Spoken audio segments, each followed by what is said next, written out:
नमस्कार आप सभी को, स्वागत है आपका हमारे इस प्लेटफ़ॉर्म पर। UP triple SC, Uttar Pradesh अधीनस्थ सेवा चयन आयोग ने एक वैकेंसी निकाली थी, मंडी सचिव की, ठीक? तो ये जो वैकेंसी थी मंडी सचिव की, इसकी परीक्षा तिथि निर्धारित कर दी गई है और इसी के जो ऑफ़िशियल सिलेबस दिया गया है, उसमें 20 अंक जो इकोनॉमी से संबंधित हैं, उन्हीं को कंटिन्यू करेंगे। उसकी कुछ क्लासेस हमारे वाईटी में ही अवेलेबल हैं, आप प्लेलिस्ट में जाके उनको देख सकते हैं, ठीक? तो जो आज का हमारा टॉपिक है, वो है राष्ट्रीय आय। गौर करो, राष्ट्रीय आय। सबसे पहले हम इस टॉपिक को शुरू करने से पहले 2-3 बिंदु आपको बता दूँ। ये जो राष्ट्रीय आय है यानी नेशनल इनकम है, इसे एनआई कहा जाता है। इसके बारे में चर्चा करेंगे और आपसे जो ऑफिशियल सिलेबस दिया गया है, उसकी शुरुआत ही की गई है राष्ट्रीय आय से। तो जहाँ से आयोग ने अपने सिलेबस की शुरुआत करी है, वहीं से हम लोग भी शुरुआत करेंगे सिलेबस को पढ़ने और पढ़ाने के लिए। ठीक? तो ये जो राष्ट्रीय आय है, भारत के संदर्भ में भारत के संदर्भ में हम इसकी चर्चा करेंगे। सबसे पहले हम आपसे डिस्कस कर लें कि चर्चा के बिंदु क्या होंगे, हम कौन-कौन से पहलुओं पर चर्चा करेंगे और फिर उन पहलुओं को, उन बिंदुओं को एक विस्तार रूप देंगे। सबसे पहले ध्यान दो, चर्चा के बिंदु क्या होंगे? हम सबसे पहले डिस्कस करेंगे कि राष्ट्रीय आय ये होती क्या है? आज़ादी से पूर्व क्या हमारी राष्ट्रीय आय थी कुछ? किसने-किसने गणनाएँ करी? अर्थात हम डिस्कस करेंगे राष्ट्रीय आय के इतिहास से संबंधित महत्वपूर्ण तथ्य को लेकर। ठीक। तो चर्चा के बिंदु में सबसे पहला जो हमारा टॉपिक होगा, वो होगा आज़ादी से पूर्व आज़ादी से पूर्व राष्ट्रीय आय की स्थिति। राष्ट्रीय आय की स्थिति। इसके बाद जो हमारा दूसरा टॉपिक होगा, यहाँ पर आओ ज़रा। हमारा जो दूसरा टॉपिक होगा जिसमें हम चर्चा करेंगे, अच्छा जस्ट वेट, ये जो मैंने आपको पीछे बताया है, आज़ादी से पूर्व राष्ट्रीय आय की स्थिति। दरअसल हम आज़ादी के पहले की बात कर रहे हैं और आज़ादी के पहले हम यहाँ डिस्कस करेंगे आपसे दादा भाई नौरोजी का कॉन्सेप्ट। ध्यान दो, दादा भाई नौरोजी, नाम सुना होगा आपने? दादा भाई नौरोजी का धन का बहिर्गमन सिद्धांत, बहिर्गमन सिद्धांत। इसके बारे में भी हम चर्चा करेंगे। इसके अलावा आपने एक शख्स का नाम सुना होगा, इनका नाम है रमेश चंद्र दत्त। रमेश चंद्र दत्त, ठीक? तो रमेश चंद्र दत्त का संबंध अवशोषण के सिद्धांत से है। अवशोषण के या हम कहें अवशोषण का सिद्धांत, सिद्धांत। ये क्या है? इनके बारे में चर्चा करेंगे हम, रमेश चंद्र दत्त जी के बारे में, दादा भाई नौरोजी के बारे में चर्चा करेंगे। नेशनल इनकम निकालने में इन लोगों का क्या योगदान रहा? इसके अलावा आपसे सवाल डायरेक्ट पूछे जाते हैं, फिंडले सिराज से संबंधित। फिंडले सिराज, इनका नेशनल इनकम निकालने में क्या योगदान रहा है? आपने एक नाम सुना होगा, वाडियार और जोशी जी का। आपने एक नाम सुना होगा, वी. राव साहब का।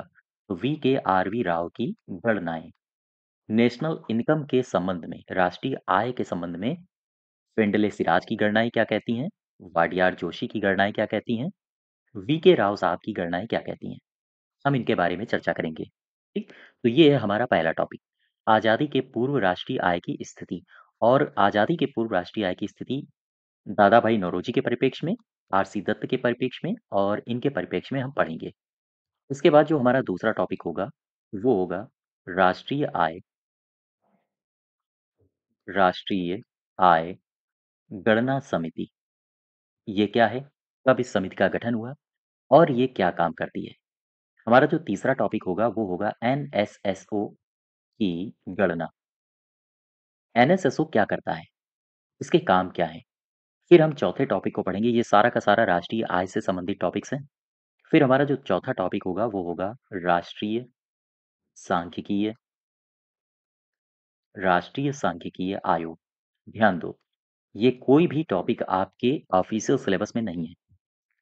मैं एक बात बिल्कुल स्पष्ट कर दूँ, कोई भी ये जैसे मैंने ये लिखा धन का बहिर्गमन सिद्धांत, ये आपके सिलेबस में नहीं दिया है। आपके सिलेबस में केवल इतना दिया है, भारत के संदर्भ में राष्ट्रीय आय। अब ये ज़िम्मेदारी आपकी बनती है केवल और केवल राष्ट्रीय आय ही पढ़ के मत चले जाना। राष्ट्रीय आय का इतिहास आपको पता हो, दादा भाई नौरोजी की किताब भी पता हो, कहाँ से राष्ट्रीय आय का कॉन्सेप्ट आ रहा है, ठीक? आरसी दत्त के बारे में आपको पता होना चाहिए। इसके बाद फिर आप जाओगे जीडीपी क्या होता है, एनएनपी क्या होता है, एनआई क्या होता है, फिर इन महत्वपूर्ण शब्दावलियों को आप पढ़ोगे। लेकिन उससे पहले जो राष्ट्रीय आय के संबंध में महत्वपूर्ण तथ्य हैं, ऐतिहासिक तथ्य, उन्हें भी नकार नहीं सकते हो, सवाल डायरेक्ट आपसे पूछे जाएँगे। याद रखिएगा, ठीक है? चलिए, राष्ट्रीय सांख्यिकी आयोग, इसका भी संबंध राष्ट्रीय आय से है। हम इसके बारे में जानेंगे। फिर हमारा जो 5वां टॉपिक होगा, वो होगा जीडीपी। जीएनपी ये क्या है? नेशनल इनकम क्या है? आदि। कई सारी महत्वपूर्ण शब्दावलियाँ हैं, महत्वपूर्ण शब्दावलियाँ। हम इनके बारे में चर्चा करेंगे, ठीक? तो ये टोटल 5 टॉपिक्स हैं। नेशनल इनकम में हमें इन्हीं टॉपिक्स को पढ़ना है और हमारा पहला जो टॉपिक दिया गया आयोग के द्वारा ऑफिशियल सिलेबस, वो कंप्लीट हो जाएगा। फिर इसके बाद हम दूसरे टॉपिक में चलेंगे। सबसे पहले आ जाओ, सबसे पहला टॉपिक उठा लेते हैं, आज़ादी से पूर्व भारत की राष्ट्रीय आय। ध्यान दो, आज़ादी से पूर्व, आज़ादी से पूर्व राष्ट्रीय आय की स्थिति, राष्ट्रीय आय की स्थिति, ठीक? आज़ादी से पहले राष्ट्रीय आय की स्थिति क्या रही है? सबसे पहले आज़ादी से पहले सबसे जो पहला प्रयास किया गया था राष्ट्रीय आय के लिए, वो किया गया था दादा भाई नौरोजी के द्वारा। याद रखिएगा, आज़ादी से पहले, आज़ादी से पहले पहला प्रयास, ये किसने किया था? आप हमारे साथ-साथ नोट्स बनाते रहिए। एक बात और मैं स्पष्ट कर दूँ, ये जो मैं लिख रहा हूँ, इसके ये जैसा भी मैं लिख रहा हूँ, आपको टेलीग्राम चैनल पर इसके नोट्स प्रोवाइड कर दिए जाएँगे, ठीक है? टेलीग्राम का लिंक आपको डिस्क्रिप्शन बॉक्स में दिया गया है, तो आप वहाँ से टेलीग्राम जॉइन कर लीजिए। इसके अलावा ये जो कुछ भी मैं पढ़ा रहा हूँ, अगर वो आप प्रिंट निकलवाना चाहते हो, टाइप्ड नोट्स चाहते हो, तो आपको हमारे एप्लीकेशन में जाना होगा और वहाँ से ई-बुक करके एक ऑप्शन आपको मिलेगा। वहीं पर आपको ये सारे के सारे नोट्स मिल जाएँगे और कोई कॉस्ट नहीं देनी है, आपको बस जाके डाउनलोड कर लेना है, ठीक? तो आज़ादी से पहले पहला प्रयास, ये किसने किया? नेशनल इनकम के लिए ये किया था दादा भाई नौरोजी ने। दादा भाई नौरोजी का ये पहला प्रयास था। एक इनकी किताब है, जो आपसे पूछी जा सकती है, किताब का नाम है poverty and un British rule in India, rule in India. इस किताब का कहते हैं प्रकाशन 1910 में हुआ था, सॉरी 1901 में हुआ था। 1901 में इसका प्रकाशन हुआ, ठीक? और इसके बाद पता ये चला कि इस किताब में तो ड्रेन ऑफ वेल्थ थ्योरी का सिद्धांत दिया गया है। तो ड्रेन ऑफ वेल्थ थ्योरी का सिद्धांत आपको कहाँ मिलता है? इसी पुस्तक में मिलता है।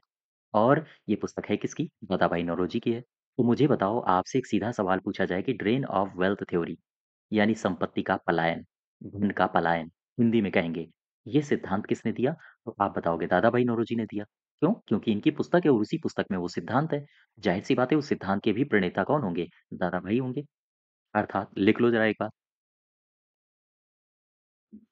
इसी पुस्तक में इसी पुस्तक में एक सिद्धांत दिया गया है और ये जो सिद्धांत है इसे ही कहा जाता है ड्रेन ऑफ वेल्थ थ्योरी, ठीक?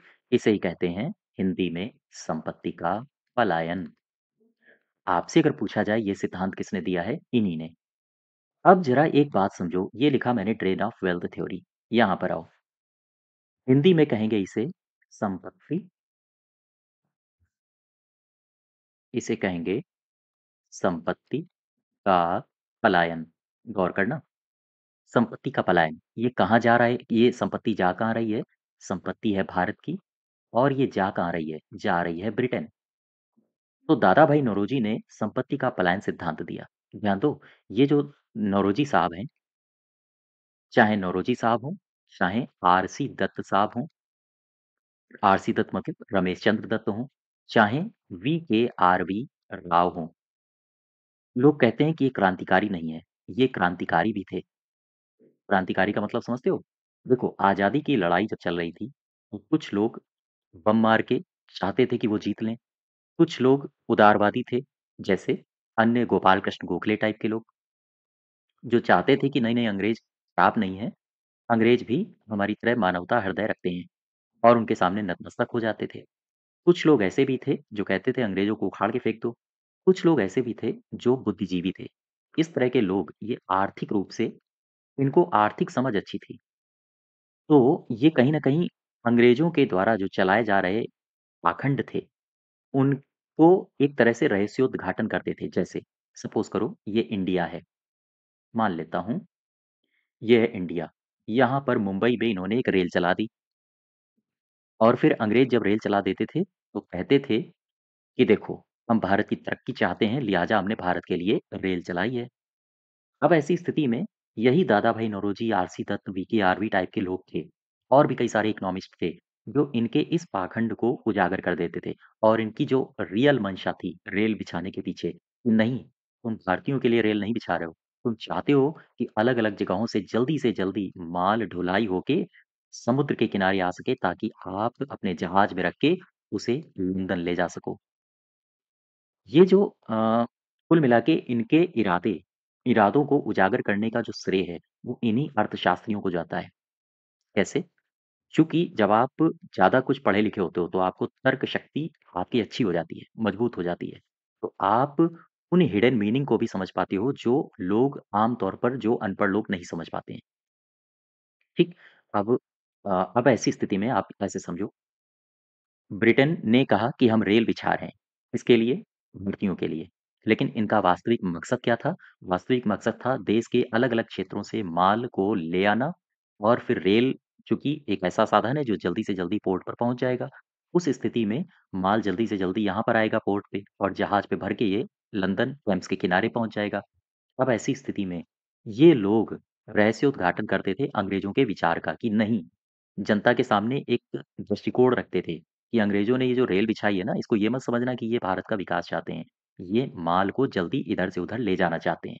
इसलिए ये और इस उद्घाटन में इस तरह के तथ्य उजागर करने में इन्हीं अर्थशास्त्रियों का बहुत महत्वपूर्ण रोल रहता था।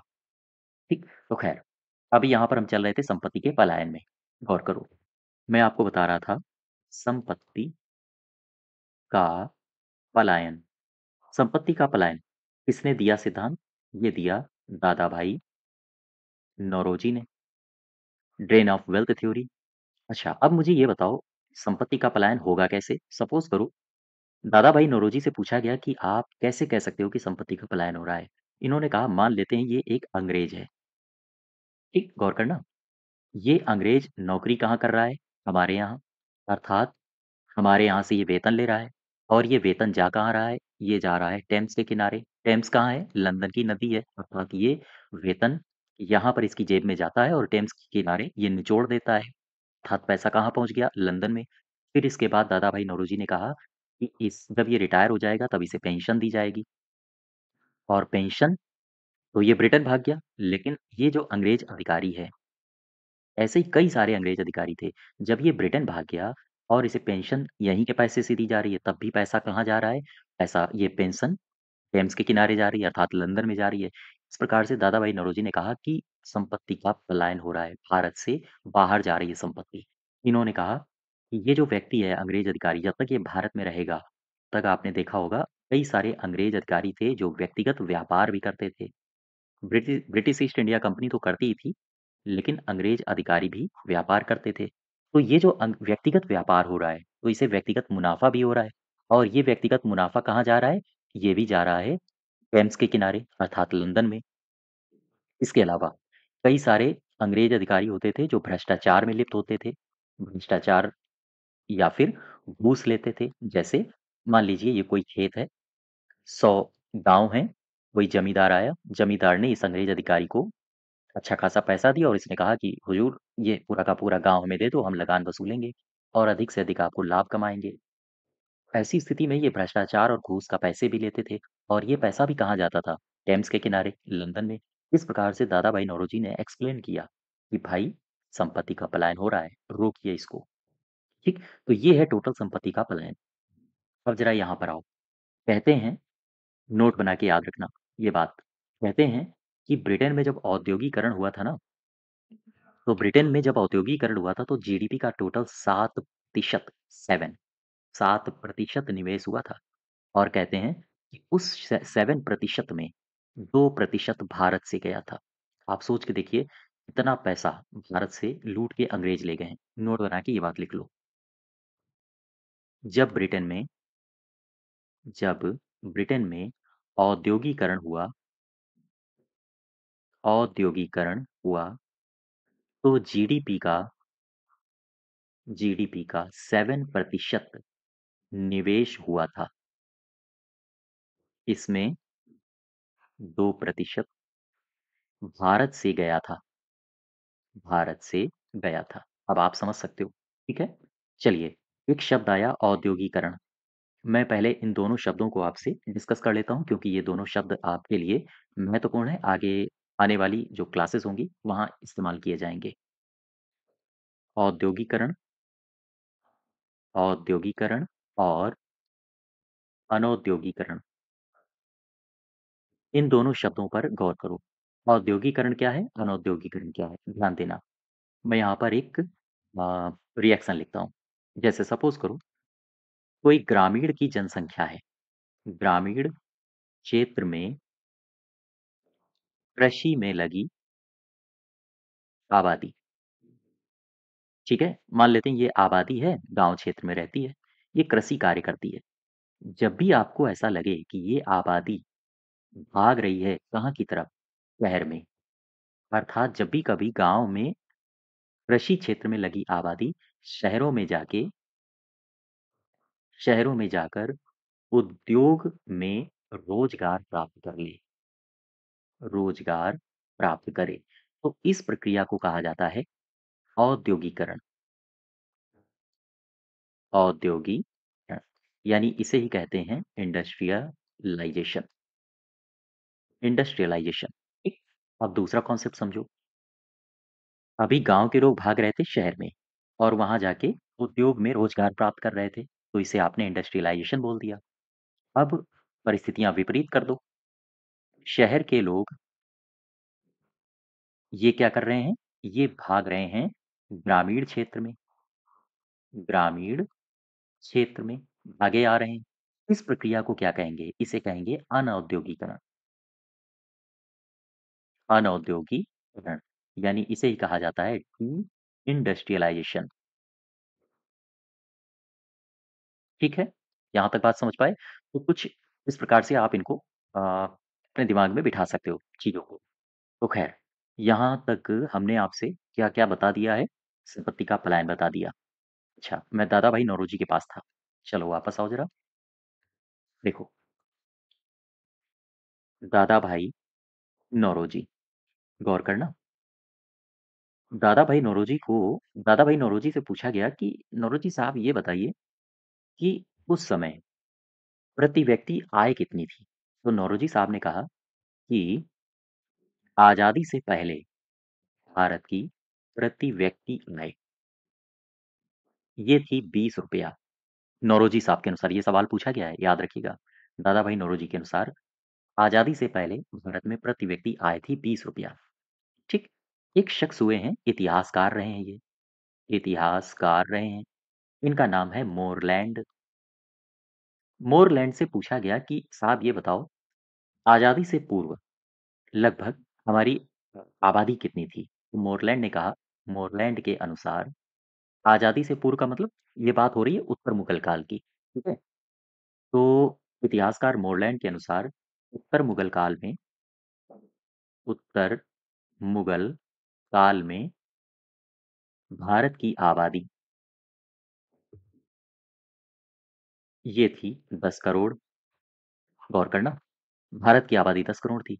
अब यहाँ से एक फिगर निकल के सामने आ रहा है। प्रति व्यक्ति आय कितनी है? ₹20। आबादी कितनी है? 10 करोड़। कुल राष्ट्रीय आय कुल राष्ट्रीय आय ये कितनी होगी? 10 करोड़ इंटू ₹20 यानी कि लगभग 200 करोड़।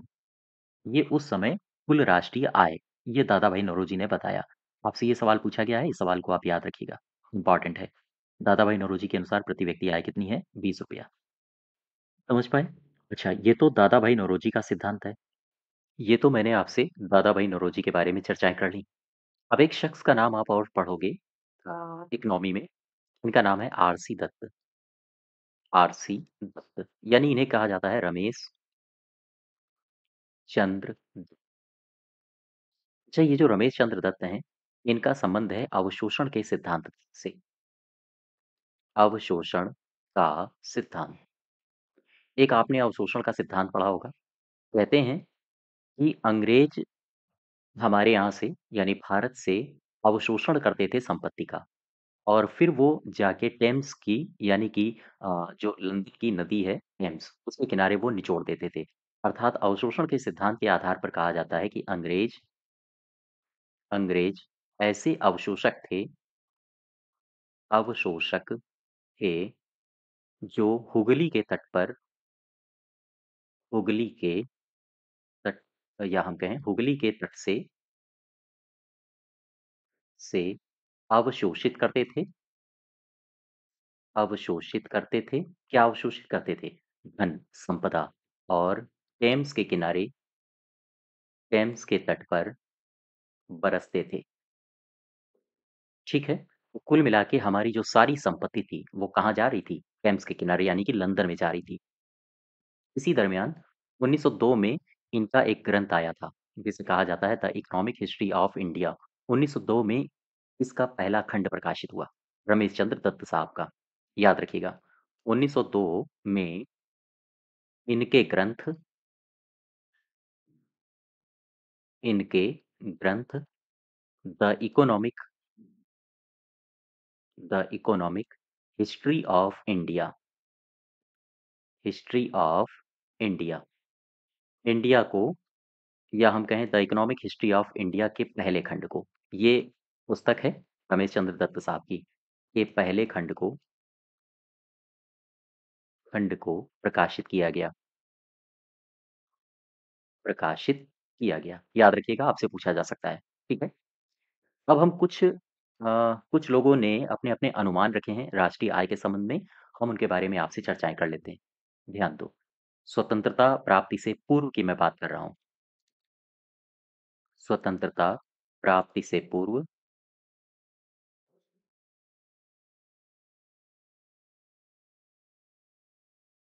प्राप्ति से पूर्व भारत में राष्ट्रीय आय भारत में राष्ट्रीय आय संबंधी अनुमान। किसने क्या-क्या अनुमान लगाए हैं, यहाँ से आपसे सवाल पूछे जा सकते हैं। सबसे पहले 3 कॉलम बनाइए। व्यक्ति, कौन से वर्ष अनुमान लगाया गया और उसने प्रति व्यक्ति प्रति व्यक्ति आय रुपए में कितनी दर्शाई? ये 3 कॉलम आप बनाइए।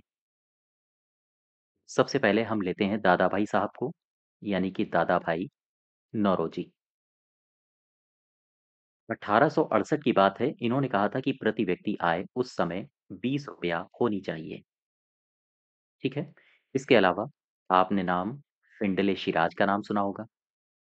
फिंडले शिराज 1911 की बात है और इनके अनुसार प्रति व्यक्ति आय ₹49 थी। इसके अलावा आपने वाडियार और जोशी का नाम सुना होगा। 1913-14 की बात है। इनके अनुसार प्रति व्यक्ति राष्ट्रीय आय ₹44.30 थी। इसके अलावा एक शख्स और हैं, उनका नाम और याद रखोगे आप, वी के आर वी राव।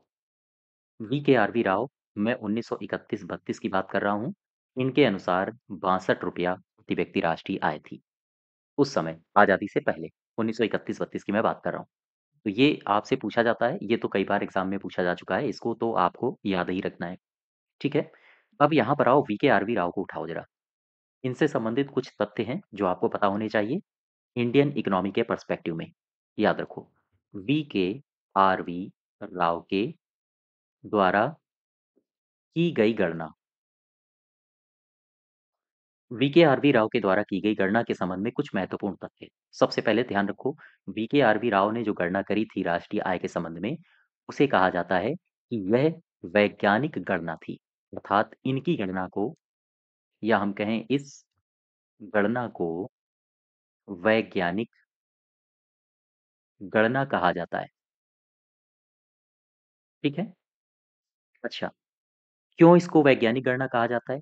क्यों इससे पहले जो लोगों ने गणनाएँ करी थी राष्ट्रीय आय के पर्सपेक्टिव में, उनको वैज्ञानिक गणना नहीं कहा जाता है? क्योंकि ऐसा कहते हैं कि वीकेआरबी राव साहब ने अ, जो गणना करी थी, उसमें 2 विधियों का इस्तेमाल किया था। एक उत्पादन विधि और दूसरा अनुमान विधि। इसलिए वीकेआरबी राव से पहले के जो अर्थशास्त्री थे, उन्होंने उत्पादन विधि और अनुमान विधि का सहारा लिया था। सॉरी, मैं जस्ट वेट, मैं उल्टा बोल गया हूँ शायद। यहाँ पर आओ, यहाँ पर देखो। मैं बात कर रहा हूँ वीकेआरबी राव की। गौर करना। देखो, वीकेआरबी राव से पहले जो अर्थशास्त्री थे, अर्थात इनसे पहले इनसे पहले जितने भी अर्थशास्त्री थे, वो अर्थशास्त्री इस्तेमाल कर रहे थे एक विधि का। कौन-सी विधि? उत्पादन विधि, उत्पादन विधि और इसके अलावा अनुमान विधि। अनुमान विधि का इन्होंने सहारा लिया और इसके बाद फिर ये गणना करके जो निष्कर्ष हो सकते हैं, वो निष्कर्ष जनता के सामने रखते थे।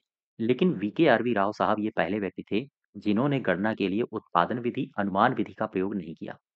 इन्होंने जब गणना की, तो गणना के लिए उत्पादन विधि के साथ उत्पादन विधि के साथ एक दूसरी विधि का प्रयोग किया और वो थी आय विधि। आय विधि। आय विधि का सहारा लिया।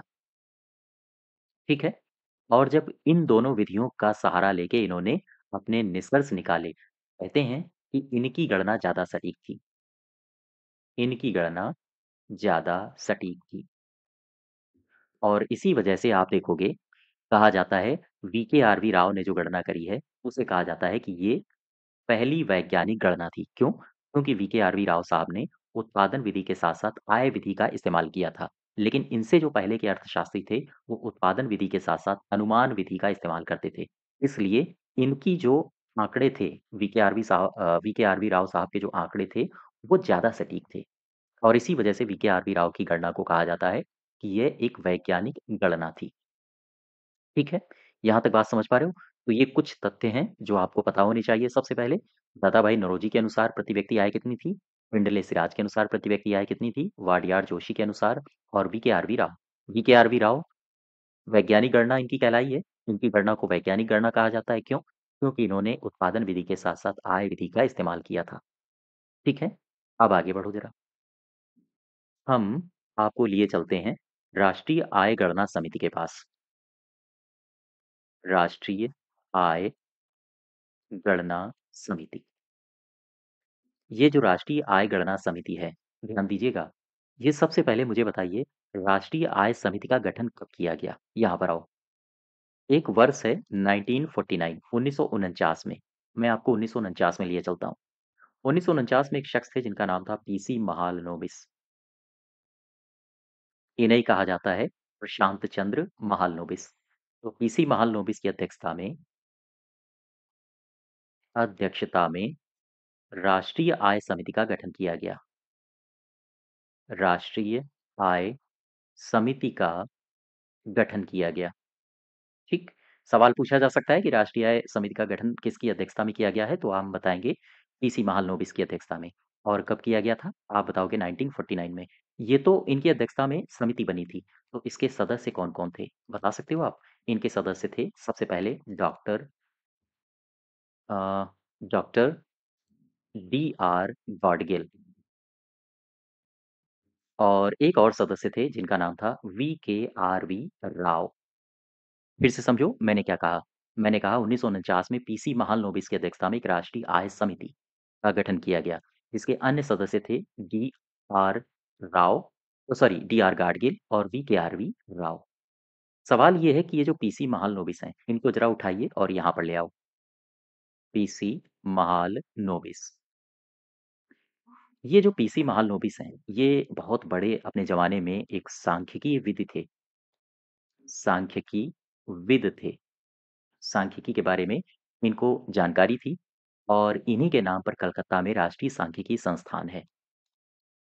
कलकत्ता में इन्हीं के नाम पर इन्हीं के नाम पर राष्ट्रीय सांख्यिकीय सांख्यिकीय संस्थान है। तो आपसे अगर पूछा जाए कि सांख्यिकी संस्थान कहाँ पर है? ये है कलकत्ता में और किनके नाम पर है? इन्हीं के नाम पर। ठीक है? अच्छा, अब यहाँ से 2 तथ्य मैं आपको आपके सामने रखता हूँ। इन दोनों तथ्यों को आप याद रखोगे। सबसे पहले राष्ट्रीय आय गणना समिति। इन्होंने राष्ट्रीय आय की गणना के लिए जो आधार वर्ष लिया था, वो लिया था 1943-1949। सबसे पहला पॉइंट ये याद रखोगे। आपसे डायरेक्ट सवाल पूछा जा सकता है कि राष्ट्रीय आय की गणना के लिए आधार वर्ष क्या था? 1948-49। इसे आधार वर्ष मान के फिर 1951 और 1954 में रिपोर्ट्स प्रकाशित करी गई थी। याद रखिएगा। नोट बना के ये दोनों बातें लिख लो। राष्ट्रीय आय की गणना के लिए राष्ट्रीय आय की गणना के लिए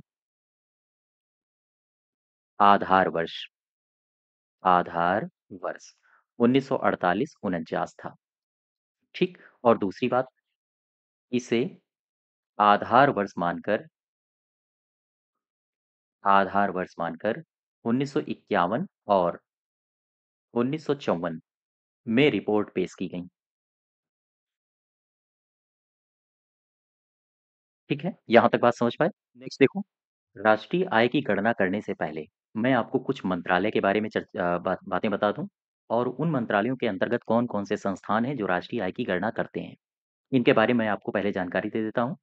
चूँकि जब इनके बारे में जानकारी होगी तो फिर हम राष्ट्रीय आय की गणना के लिए जो अन्य कारक हैं, उनके संदर्भ में भी आपसे बात कर पाएँगे। ठीक है? तो सबसे पहले आप यहाँ पर एक मंत्रालय देखो।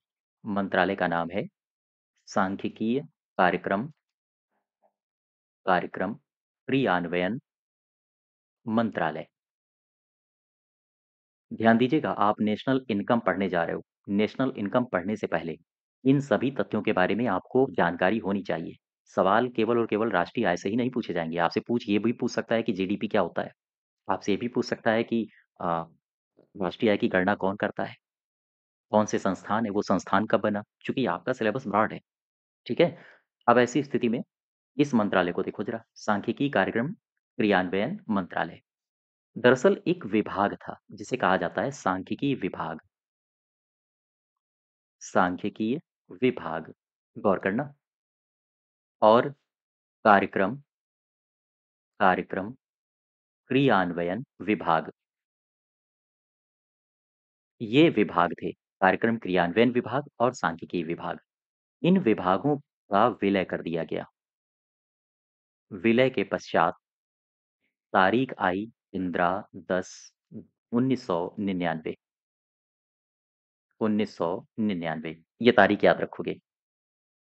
सांख्यिकी विभाग और कार्यक्रम क्रियान्वयन विभाग के विलय के पश्चात 15/10/1999 से एक नया मंत्रालय अस्तित्व में आया। से एक नया मंत्रालय अस्तित्व में आया अस्तित्व में आया। सवाल ये है कि ये मंत्रालय कौन-सा है? इसी मंत्रालय को कहा जाता है सांख्यिकी और कार्यान्वयन कार्यक्रम क्रियान्वयन मंत्रालय। ये मंत्रालय है, सांख्यिकी और कार्यक्रम क्रियान्वयन मंत्रालय। ये अस्तित्व में कब से आया है? 15/10/1999 से। ठीक है? अब इस मंत्रालय को उठाओ ज़रा, यहाँ पर ले आओ। इस मंत्रालय के अधीन इस मंत्रालय के अधीन 2 विंग बनाए गए। 2 विंग बनाए गए। ध्यान दो, इसी मंत्रालय के अधीन 2 विंग बनाए गए। ये 2 विंग कौन-कौन से बनाए गए? सबसे पहला विंग और दूसरा विंग। जो पहला विंग बनाया गया उसका नाम था सांख्यिकीय से संबंधित संबंधित विंग। ध्यान दो, इस मंत्रालय के अधीन जो 2 विंग बनाए गए थे, इनमें से एक विंग था जिसका संबंध था सांख्यिकी से और जो दूसरा विंग बनाया गया उसका संबंध था कार्यक्रम क्रियान्वयन उसका संबंध था कार्यक्रम कार्यान्वयन से संबंधित था। संबंधित विंग। ठीक, गौर करना। मैंने कहा सांख्यिकी कार्यक्रम क्रियान्वयन मंत्रालय। दरअसल सांख्यिकी विभाग और कार्यक्रम क्रियान्वयन विभाग इन दोनों का विलय हुआ और 15/10/1999 से एक नया मंत्रालय अस्तित्व में आया जिसे कहा गया सांख्यिकी कार्यक्रम क्रियान्वयन मंत्रालय। इस मंत्रालय के अंतर्गत दो विभाग बनाए गए, दो सॉरी विंग बनाए गए। एक तो था सांख्यिकी से संबंधित कार्यों को ये देखता था और दूसरा था कार्यक्रम क्रियान्वयन से संबंधित ये काम देखता था। ठीक, यहाँ तक बात समझ पा रहे हो? अच्छा, ये है सांख्यिकी से संबंधित विंग। दरअसल सांख्यिकी स्कंद को या हम कहें सांख्यिकी विंग को राष्ट्रीय सांख्यिकी कार्यालय कहा जाता था। याद रखो।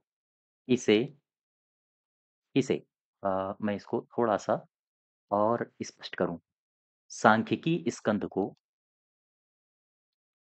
सांख्यिकीय स्कंद को राष्ट्रीय सांख्यिकीय कार्यालय कार्यालय कहा जाता है। यहाँ तक बात समझ पा रहे हो? अच्छा, ये जो राष्ट्रीय सांख्यिकी कार्यालय है, इसके ही अंतर्गत कई सारे कार्यालय आते हैं, कई सारे केंद्र आते हैं। जैसे इसके अंतर्गत इसके अंतर्गत कौन-कौन से केंद्र आते हैं? जैसे इसके अंतर्गत आता है केंद्रीय सांख्यिकीय कार्यालय। ठीक? इसके अंतर्गत आता है संगणक केंद्र। इसके अंतर्गत आता है राष्ट्रीय प्रतिदर्श सर्वेक्षण कार्यालय। याद रखिएगा। अब इसमें हम आपको लिए चलते हैं एनएसओ एनएसओ के पास। ये एनएसओ कौन है? राष्ट्रीय सांख्यिकी कार्यालय। एनएसओ, इसको उठाओ। इसे ही कहा जाता है राष्ट्रीय सांख्यिकीय कार्यालय। ये जो राष्ट्रीय सांख्यिकी कार्यालय है, सबसे पहले मुझे बताइए, मैं आपको लिए चलता हूँ एक वर्ष में। वर्ष है 2019। ठीक, गौर करना। 2019 में एनएसओ बनने के बाद एक संगठन था जिसे कहा जाता था सीएसओ और एनएसएसओ। एनएसएसओ और सीएसओ को इसमें विलय कर दिया गया, यानी कि 2019 में, गौर करना, एनएसओ बनने के बाद सीएसओ सीएसओ को एनएसएसओ के साथ इसमें विलय कर दिया गया। इसमें विलय कर दिया गया। तो आपसे ये ईयर्स पूछे जा सकते हैं, इसलिए ध्यान रखिएगा। ठीक, अब मैं आपको लिए चलता हूँ एनएसओ के पास। एनएसओ, यहाँ से आपसे डायरेक्ट सवाल पूछे जा सकते हैं। ये एनएसओ क्या है? मैंने अभी-अभी आपको बताया था, राष्ट्रीय सांख्यिकीय कार्यालय। ये काम क्या करता है? राष्ट्रीय सांख्यिकीय कार्यालय। सवाल मेरा ये है कि ये काम क्या करता है? तो आप बताओगे, ध्यान दीजिए, यह राष्ट्रीय आय के अनुमान के लिए एक नोडल एजेंसी है। एक नोडल एजेंसी है। फिर से समझो मैंने क्या कहा? राष्ट्रीय सांख्यिकी कार्यालय। यह राष्ट्रीय आय के अनुमान के लिए आपसे डायरेक्ट सवाल पूछा जाएगा कि राष्ट्रीय आय के अनुमान के लिए नोडल एजेंसी निम्नलिखित में से है, और नीचे 5 ऑप्शन दिए होंगे। उनमें से एक ऑप्शन ये भी होगा एनएसओ, तो आप इसी को चूज़ करोगे। ठीक? और सवाल मेरा ये है कि ये जो एनएसओ है, ये किस मंत्रालय के अंतर्गत है? आप बताओगे, यह सांख्यिकी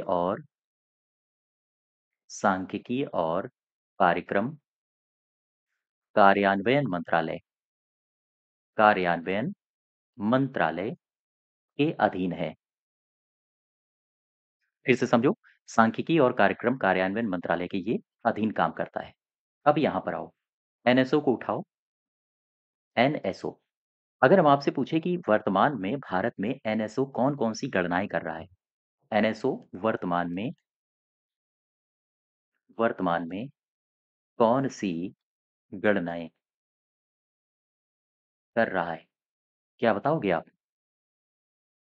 देखो, एनएसओ कौन-कौन सी गणनाएँ कर रहा है? सबसे पहले तो अगर आपसे पूछा जाए कि एनएसओ क्या राष्ट्रीय आय की गणना करता है? आप कहोगे हाँ, ये राष्ट्रीय आय की गणना करता है। दूसरा, आप बताओगे यह उपभोक्ता उपभोक्ता मूल्य सूचकांक पर उपभोक्ता मूल्य सूचकांक पर महँगाई की गणना भी करता है। महँगाई की गणना भी करता है। आपसे डायरेक्ट सवाल पूछे जा सकते हैं। निम्नलिखित में से राष्ट्रीय आय की गणना कौन करता है?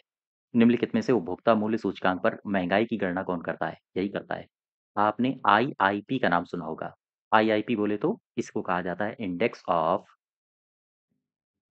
Of industrial production. Index of industrial production. तो आईआईपी औद्योगिक उत्पादन सूचकांक इसको हिंदी में कहा जाता है, याद रखिएगा। औद्योगिक उत्पादन सूचकांक। अगर मैं आपसे पूछूं कि औद्योगिक उत्पादन सूचकांक इसको भी कौन जारी करता है, आप बताओगे एनएसएसओ। ऐसे करके आपसे सवाल बनाए जा सकते हैं और इस तरह के सवाल टफ भी हो सकते हैं। सवाल इस तरह से बनाए जा सकते हैं कि निम्नलिखित में से एनएसएसओ के द्वारा निम्नलिखित में से कौन सी गणनाएं की जा रही हैं, और ये मैंने 3 विकल्प दे दिए और उसके नीचे मैंने कूट बना दिया, केवल 1, केवल 2, केवल 4, केवल 3 और नीचे उपर्युक्त सभी, ऐसे। तो एनएसएसओ वर्तमान में कौन-कौन सी गणनाएँ कर रहा है? राष्ट्रीय आय की, उपभोक्ता मूल्य सूचकांक पर महँगाई की और IIP index of industrial production यानी कि औद्योगिक उत्पादन सूचकांक। इसकी सूचकांक को भी जारी करने का काम इसी का है।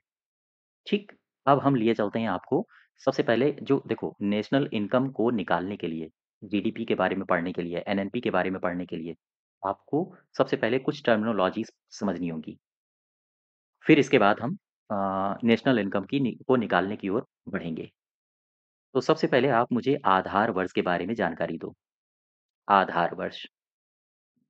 सबसे पहले आधार वर्ष। देखो समय-समय पर आधार वर्ष बदलते रहे हैं, ठीक है?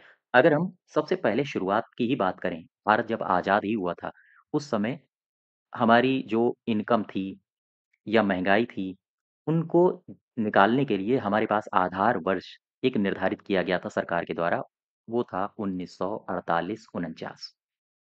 इसके बाद हर 10 साल में आधार वर्ष बदलता था।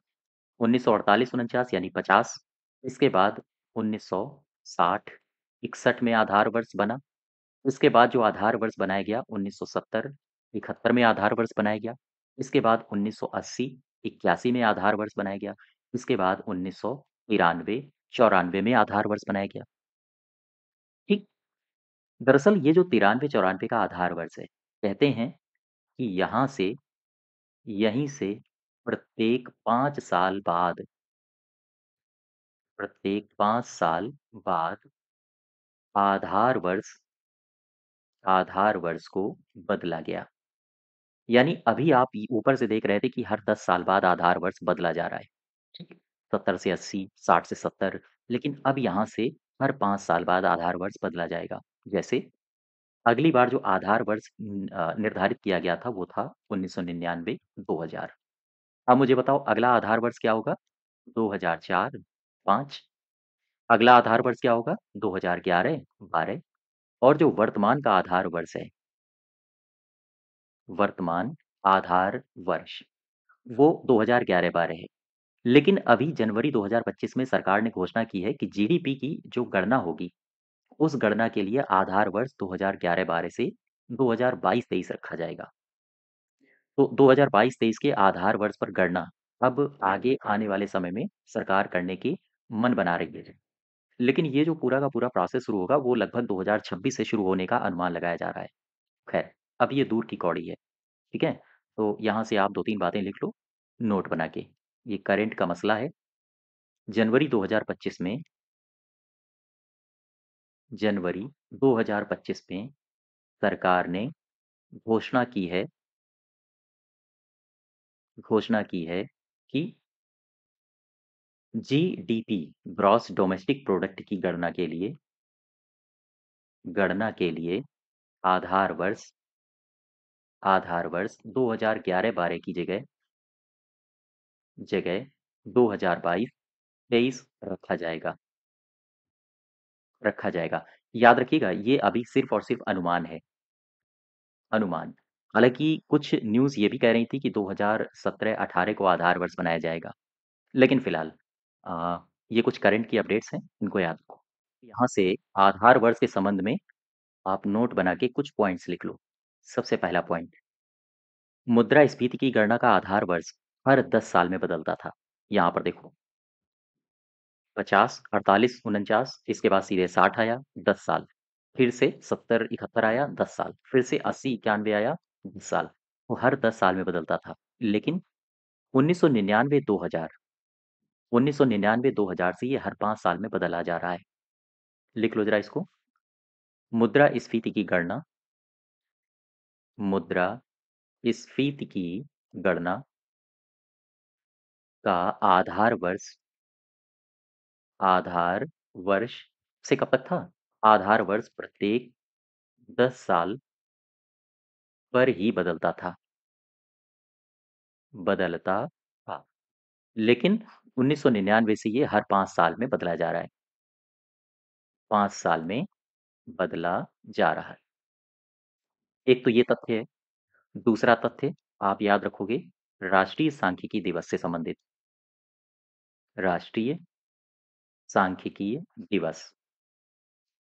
ये जो राष्ट्रीय सांख्यिकी दिवस है 29 जून को मनाया जाता है। ठीक? हमारा सवाल ये नहीं है कि कब मनाया जाता है, हमारा सवाल ये है कि जो राष्ट्रीय सांख्यिकी दिवस है, इसे पहली बार कब मनाया गया? क्या बताओगे आप? आप बताओगे 29 जून 2007 से। ये कुछ तथ्य हैं जो आपको बिल्कुल पता होने चाहिए। इसके अलावा ये तो बात हो गई राष्ट्रीय सांख्यिकी दिवस की। अब मैं लिए चलता हूँ आपको अंतर्राष्ट्रीय सांख्यिकी दिवस की ओर। अंतर्राष्ट्रीय सांख्यिकीय अंतर्राष्ट्रीय सांख्यिकीय दिवस। ये मुझे बताओ कब मनाया जाता है? आप बताओगे 5 नहीं 20 अक्टूबर को। 20 अक्टूबर को। लेकिन ये 20 अक्टूबर को क्या हर साल मनाया जाता है? नहीं, हर 5 साल में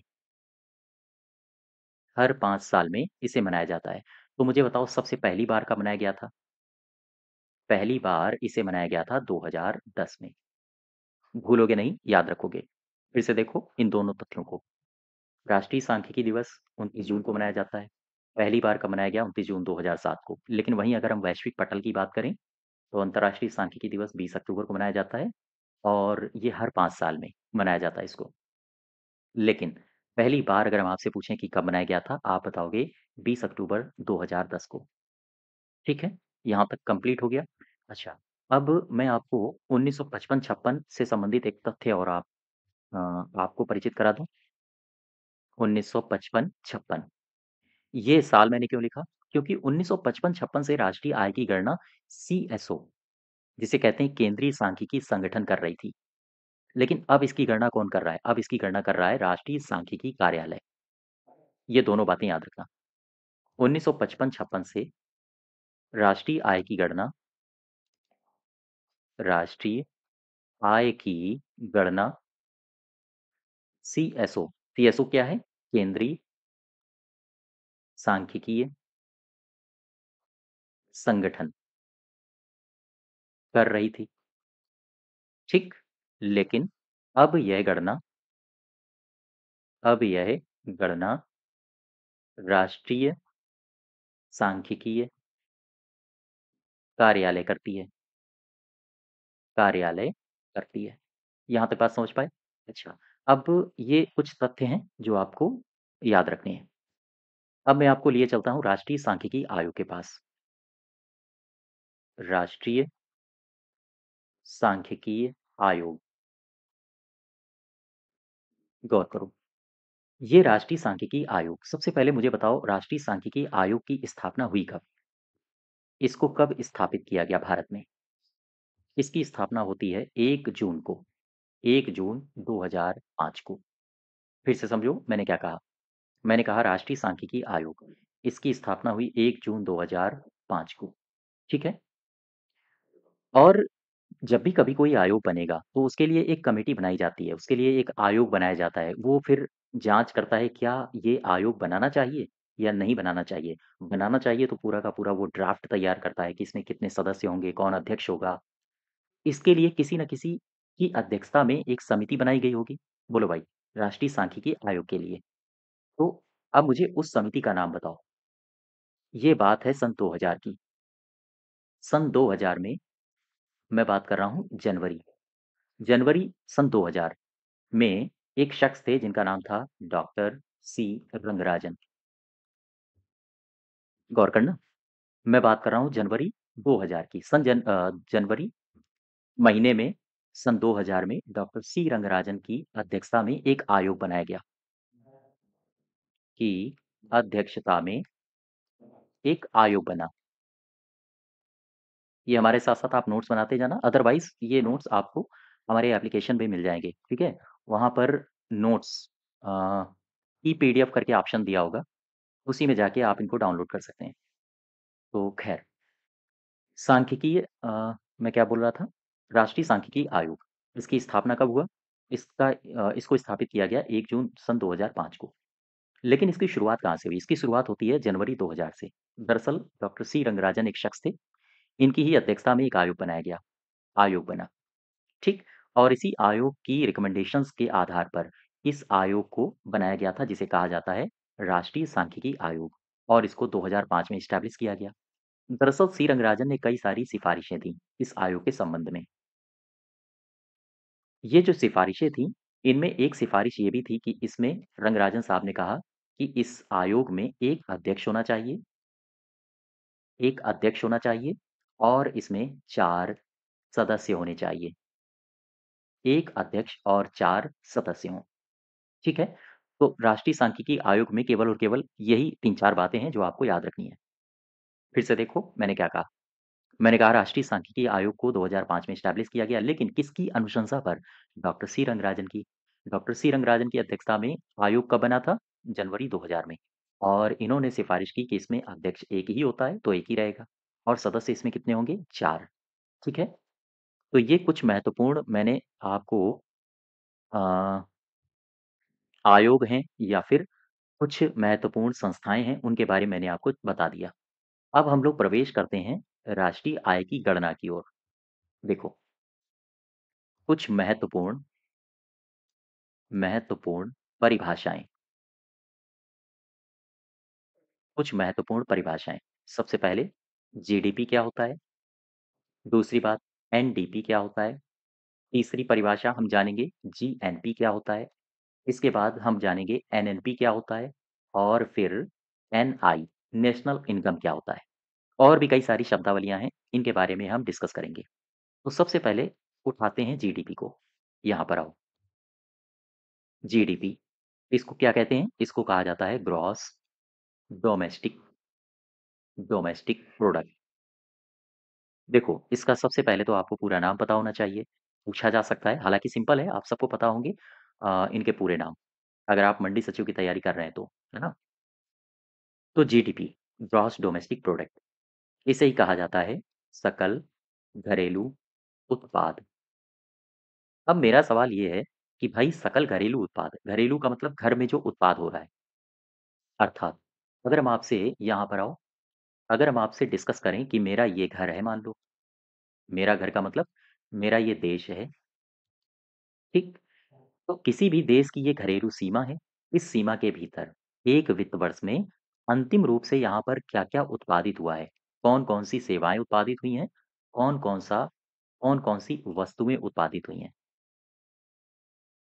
सेवाएँ और वस्तुएँ। गौर करना, किसी भी देश की घरेलू सीमा के भीतर एक वित्त वर्ष में अंतिम रूप से उत्पादित वस्तुओं और सेवाओं का मौद्रिक मूल्य इसे ही कहा जाता है सकल घरेलू उत्पाद। फिर से समझो मैं क्या कह रहा हूँ। मैंने कहा मान लेते हैं ये है इंडिया। इंडिया की भौगोलिक सीमा के भीतर देखो भौगोलिक सीमा इसकी भी डेफिनिशन दी गई है। अगर हम इसमें समुद्री ज़ोन में जाएँगे ना, ये भी भारत की ही बाउंड्री है। यहाँ पर आप बे ऑफ़ बंगाल में टहल रहे हो, इधर आप आ गए तो हिंद महासागर में यहाँ पर आ गए तो आप आ गए अरेबियन सी में, तो ये भी भौगोलिक सीमा के अंतर्गत ही आता है। अब मैं बात कर रहा हूँ आपसे जीडीपी की, ग्रॉस डोमेस्टिक प्रोडक्ट, सकल घरेलू उत्पाद अर्थात हम कह सकते हैं किसी देश की किसी देश की घरेलू सीमा के भीतर, घरेलू सीमा के भीतर, ध्यान दो। यहाँ मैं घरेलू सीमा के भीतर, इस शब्द को अभी मैं डिफाइन करूँगा, गौर करना। किसी भी देश की घरेलू सीमा के भीतर एक वित्त वर्ष में अंतिम रूप से ये इस लाइन को समझो। मैंने कहा अंतिम रूप से उत्पादित वस्तु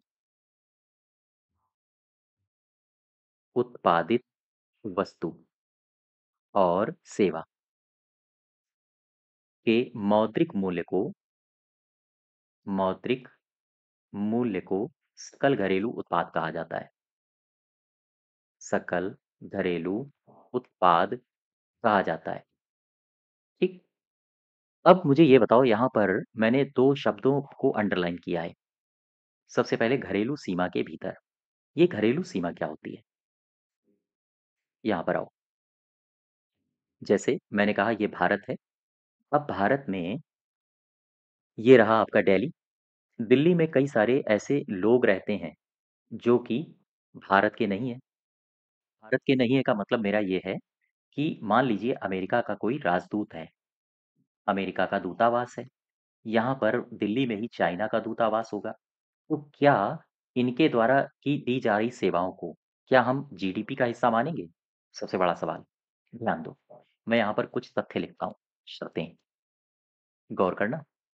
सबसे पहली शर्त है जीडीपी के लिए, ग्रॉस डोमेस्टिक प्रोडक्ट के लिए, कि विदेशियों के द्वारा देश में जो उत्पादन किया जा रहा है वह जीडीपी का हिस्सा होगा। सबसे पहली शर्त ध्यान रखो। विदेशियों के द्वारा विदेशियों के द्वारा देश में जो उत्पादन हो रहा है वह जीडीपी का हिस्सा होगा, हिस्सा होगा। ठीक। और दूसरी शर्त यह है कि घरेलू सीमा के बाहर भारतीयों के आय को जीडीपी में शामिल नहीं किया जाता। लिख लो जरा। घरेलू सीमा के बाहर भारतीयों की आय को भारतीयों की आय को जीडीपी में शामिल नहीं किया जाता।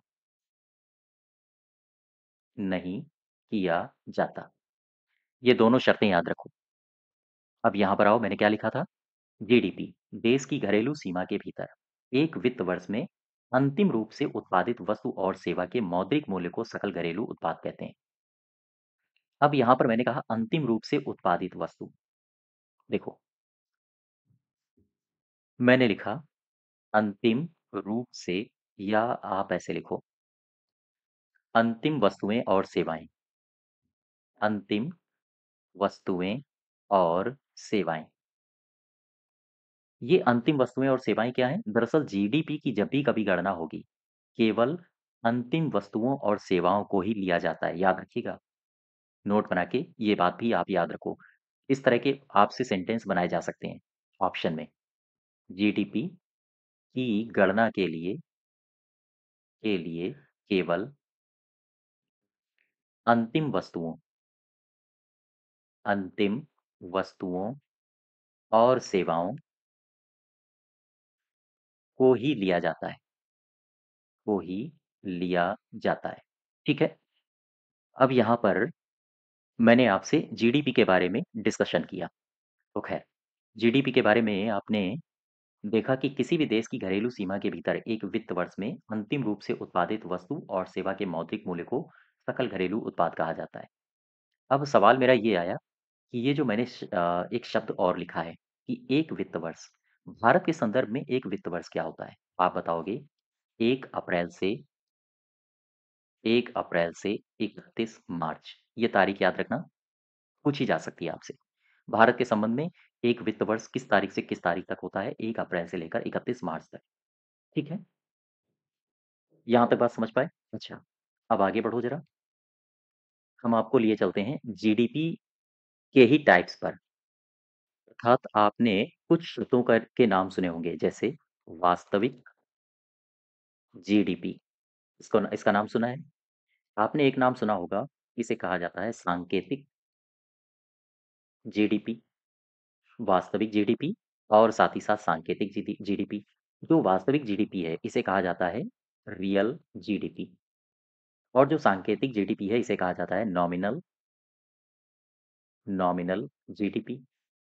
अब यहाँ पर आओ वास्तविक जीडीपी क्या होती है? दरअसल वस्तुओं और सेवाओं के मूल्य को जब हम आधार वर्ष की कीमत में व्यक्त करते हैं, तो वहाँ से जो वैल्यू निकल के आती है, उसे कहते हैं वास्तविक जीडीपी। लिख लो ज़रा इसको। रियल जीडीपी क्या है? जब वस्तुओं और सेवाओं और सेवाओं के मूल्य को आधार वर्ष की कीमतों में व्यक्त किया जाए कीमतों में व्यक्त किया जाए, तो फिर उस प्रकार की जो जीडीपी होगी, उसे कहेंगे हम रियल जीडीपी। यानी कि यहाँ पर देखो, मैंने लिखा रियल जीडीपी। रियल जीडीपी इसका मतलब है वास्तविक जीडीपी। इसका मतलब क्या है? रियल जीडीपी इक्वल्स टू होगी, बराबर होगी स्थिर मूल्य पर जीडीपी, या फिर इसे ही कहा जाता है आधार वर्ष पर जीडीपी। ठीक, इस फार्मूले को याद रखना। आधार वर्ष पर जो जीडीपी होती है, उसे ही कहा जाता है रियल जीडीपी। अब जरा वापस आओ फिर से। एक मैंने शब्द लिखा था सांकेतिक जीडीपी। ये क्या होता है? इसे ही कहा जाता है नॉमिनल जीडीपी। दरअसल ये जीडीपी एक ऐसी जीडीपी होती है जिसमें वस्तुओं और सेवाओं के मूल्य को चालू कीमत का मतलब क्या है? वर्तमान बाजार की कीमत में जब हम व्यक्त करते हैं, तो ऐसी जीडीपी को कहा जाता है नॉमिनल जीडीपी। याद रखो, वस्तुओं और सेवाओं के मूल्य को सेवाओं के मूल्य को चालू कीमतों में दर्शाना ही चालू कीमतों या वर्तमान बाजार कीमतों पर व्यक्त करना कीमतों पर व्यक्त करना ही सांकेतिक जीडीपी कहलाता है। ठीक है, यहाँ तक बात समझ पाए? आप जरा यहाँ पर आओ। मैं लिख रहा हूँ सांकेतिक जीडीपी। इसे ही कहा जाता है नॉमिनल नॉमिनल जीडीपी। ये नॉमिनल जीडीपी क्या है? आप बताओगे। चालू कीमतों पर जीडीपी, ग्रॉस डोमेस्टिक प्रोडक्ट। यहाँ से आपसे एक सवाल पूछा जाता है कि ये जो सांकेतिक जीडीपी है या हम कहें नॉमिनल जीडीपी है, क्या इसमें महंगाई भी शामिल होती है? सांकेतिक जीडीपी में मुद्रास्फीति मुद्रास्फीति भी शामिल होती है देखो कैसे, यहाँ पर समझो। सपोज करो ये हमारे पास एक पेन है, ठीक है? मान लेते हैं। यहाँ पर मैंने लिखा रियल जीडीपी और यहाँ पर मैंने लिखा नॉमिनल जीडीपी। गौर करना। रियल जीडीपी का मतलब क्या है? रियल जीडीपी का मतलब है कि हम सपोज करो मान लेते हैं कि इस पेन की कीमत है 40 रुपए या 50 रुपए मान लेते हैं। इस पेन की कीमत है 50 रुपए। अब जरा गौर करना, रियल जीडीपी क्या था? आपने क्या पढ़ा था? रियल जीडीपी ऐसी जीडीपी है जो जो स्थिर मूल्य पर निकाली जाती है, या हम कहें आधार वर्ष पर जीडीपी। और आधार वर्ष क्या है? 50 रुपया इसकी आज कीमत है। लेकिन सपोज करो हम इस पेन की कीमत मान रहे हैं सन 2000 से। मान लेते हैं सन 2000 में इस पेन की कीमत थी मात्र 10 रुपया। ठीक? तो आधार वर्ष में इसकी कीमत कितनी थी? आधार वर्ष में इसकी कीमत थी 10 रुपया। गौर करना। और ये आधार वर्ष हमने क्या माना है? आधार वर्ष हमने माना है सन 2000। तो रियल जीडीपी क्या है? रियल जीडीपी कहलाती है आधार वर्ष में किसी वस्तु की कीमत। मोटा-मोटा अगर हम आइडिया इस प्रकार लें, तो हम ये कह सकते हैं कि आधार वर्ष में वस्तु की कीमत, और आधार वर्ष में वस्तु की कीमत कितनी थी? 10 रुपया। अब आ जाओ यहाँ पे नॉमिनल जीडीपी। नॉमिनल जीडीपी क्या है? नॉमिनल जीडीपी है जो वर्तमान बाजार है, उसके अनुसार कीमत कितनी है? वर्तमान बाजार के अनुसार कीमत कितनी है आज इस पेन की? आप बताओगे 50 रुपया। ठीक? सन 2000 हमारा आधार वर्ष था। मान लेते हैं, मैं आपसे मानने के लिए बोल रहा हूँ। मान लेते हैं सन 2000 हमारा आधार वर्ष था। उसमें ₹10 उस समय पेन की कीमत थी, इस पेन की, और आज कितनी हो गई? ₹50। कितना रुपया बढ़ गया है? ₹40 बढ़ गया है। ये 40 क्या है? यही तो है महँगाई। इतना महँगा हो गया पेन। अर्थात इसमें 10 प्लस 40, 10 प्लस 40 है, ये नॉमिनल जीडीपी में, नॉमिनल जीडीपी के अनुसार अगर हम पेन की कीमत को देखें, 10 प्लस 40, ये 10 क्या है? 10 तो इसका रियल प्राइस था, आधार वर्ष के अनुसार। लेकिन ये 40 क्या हुआ? 40 हुई महँगाई, यानी ₹40 ये ज़्यादा महँगा हो गया आज पेन। और इसी वजह से हमने यहाँ पर लिखा है कि नॉमिनल जीडीपी में, यानी सांकेतिक जीडीपी में मुद्रास्फीति को भी शामिल किया जाता है। ठीक है? तो ख़ैर, ये मैंने आपको जीडीपी के संबंध में कुछ टर्मिनोलॉजीज़ बताई हैं। अब इसी के आगे हम लोग नेक्स्ट डे कंटिन्यू करेंगे। एनडीपी क्या होता है, जीएनपी क्या होता है, एनएनपी क्या होता है और नेशनल इनकम क्या होता है। इनके संबंध में और भी कई सारे तथ्य हैं। तो आज हम लोग यहीं तक रखते हैं, और इसकी अगर आपको पीडीएफ चाहिए, तो पीडीएफ को आपको डाउनलोड करने के लिए एप्लीकेशन में आप जा सकते हो और वहाँ से पीडीएफ को डाउनलोड कर सकते हो। ठीक है? धन्यवाद।